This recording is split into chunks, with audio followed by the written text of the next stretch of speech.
I'm John Charania with breaking news. The Warriors are not expected to sign Dwight Howard or another veteran center ahead of training camp. The Golden State Warriors will not be signing Dwight Howard. Is this the end of the line for the Warriors signing a big man, or is this just a bump in the road? Regarding Dwight Howard, they brought him in for interviews. The vets were all in agreement and even went to a separate workout following the 2-day interview. But at the end of the day, Dwight Howard is not who the Warriors are looking for. Hey, what's happening, everyone? This is Swish Culture. I know for many of us it seemed like the Warriors signing Dwight Howard was a done deal. It only made sense for the Warriors to get a veteran big on the team to fill in the gap on the roster. Currently, the only veteran big on the team is Kevon Looney, who's not a rim protector, nor does he play above the rim. And even though he's Iron Man Loon, the team still has to watch his minutes as he's unable to put out the effort necessary to compete against more skilled or taller bigs for an extended period, especially following an 82-game season. There is Dario Saric as well, but considering he's more of a stretch 4, there is still a need for a defensive presence in the paint. Aside from this, the team instead seems to be high on Trayce Jackson-Davis. TJD is said to be impressive in practice, and as a result, it seems the team is unwilling to go forward with Dwight Howard. What grabbed me, however, was the fact that the word in the front office is that they actually don't even want a center. Yes, you heard that right. The Warriors are not interested in getting a center moving forward because they believe in TJD, a rookie, as well as the Warriors' two-way player Usman Garuba, whom they view as a depth piece with high upside. For anyone interested, Garuba is still only 21 years old, so he isn't exactly a veteran, being in the same draft class as Moses Moody. It'll be interesting to see if Kerr has any minutes to spare. So, what are the Warriors actually looking for as far as filling out their roster? I'll share that in just a moment, as well as which players they could be looking at. But before that, don't forget to like the video and subscribe to Swish Culture for the most analytical and entertaining NBA content. So without further delay, let's get to it.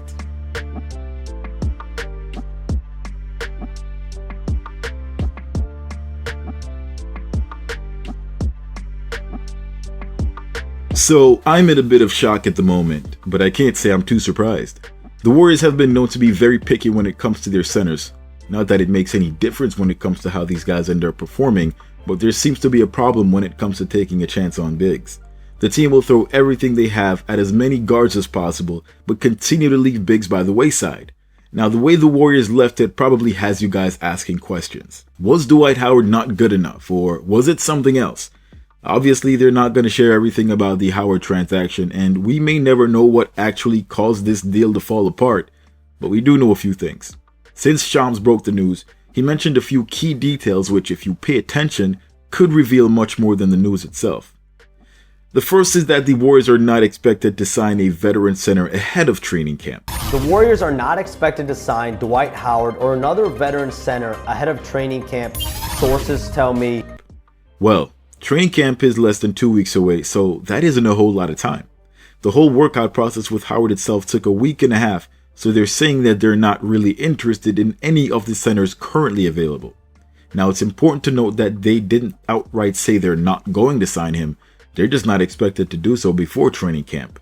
This means it's a rather slim chance, but a possibility nonetheless they sign him later on down the road if they don't find anything better. And the second key detail will explain why. Howard had a 2-day visit with the Warriors this week that included meetings and workouts, but the Warriors are expected now to maintain flexibility to sign a potential big man later in camp or into the regular season.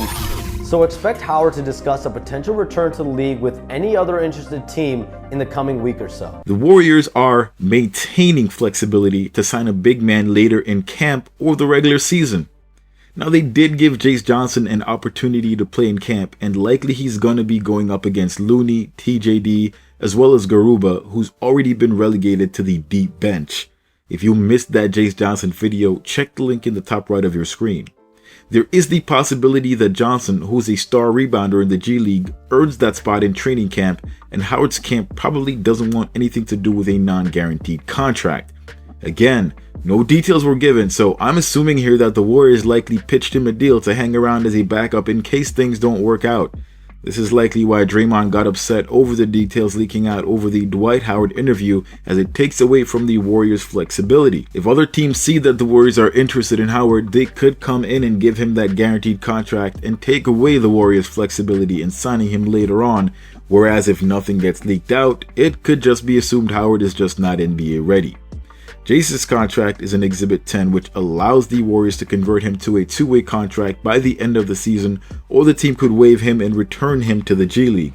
It seems at the moment the team is unsure of whether they want to spend the money on locking down Howard with a spot when there's a potential for a Jace Johnson contract conversion and maybe a few more things down the line once the season starts.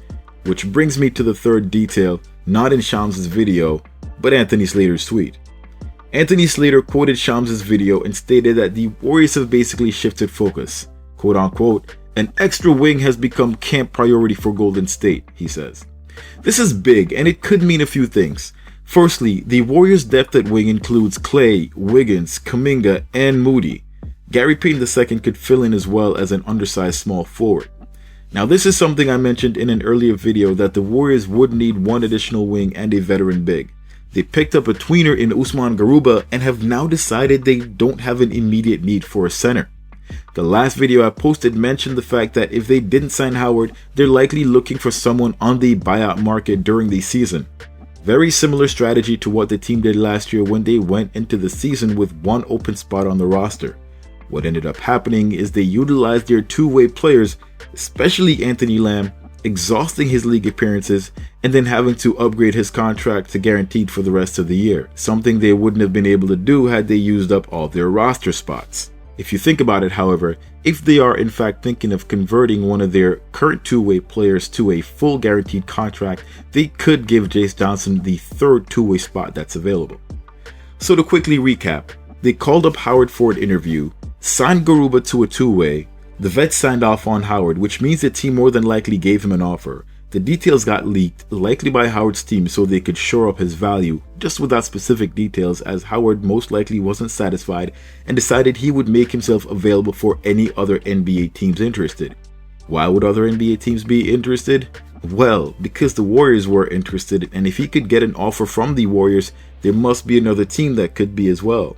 After that, the Warriors avoided torpedoing his chances of signing with another team when Anthony Slater put out that the team is focused on getting a wing, sort of damage control from Shams saying the Warriors may sign a big later in training camp, aka let's not trash this guy's chances of making a league comeback and he doesn't go and run his mouth about our organization. This is the only thing that makes sense to me as far as how things went down with Dwight Howard. As far as the team picking up a wing player, TJ Warren is available. Juan Toscano-Anderson as well as Stanley Johnson, both of whom the team worked out, are likely crossed off the team's list, which means they likely want some shooting. If they are looking for a smaller wing with more of an emphasis on shooting, which could really be the case here, they could pick up Sterling Brown or Jalen Noel. Not sure what it is with San Antonio, but both Bryn Forbes and Joshua Primo, while being listed as available, have less than zero chance of getting back into the league. Forbes, one of the better shooters when he played, had assault charges against him, and Primo, who was once a promising prospect, got kicked off the team for exposing himself. Again, there isn't much else out there, and they all come with their own risks and baggage. There's a reason most of these guys haven't been signed. Expect the team to just do what they did last year and enter the season with one open roster spot. Lester Quinones could be waiting in the wings for that conversion. What do you think of the Warriors choosing to focus on getting a wing player instead of a center heading into training camp, and what may be their reasons for doing so? Are they even looking for a player? Let me know your thoughts in the comments below. Don't forget to like the video, subscribe to Swish Culture, and turn on all your notifications so you don't miss any of my latest uploads. Thanks for watching. Till next time, swish.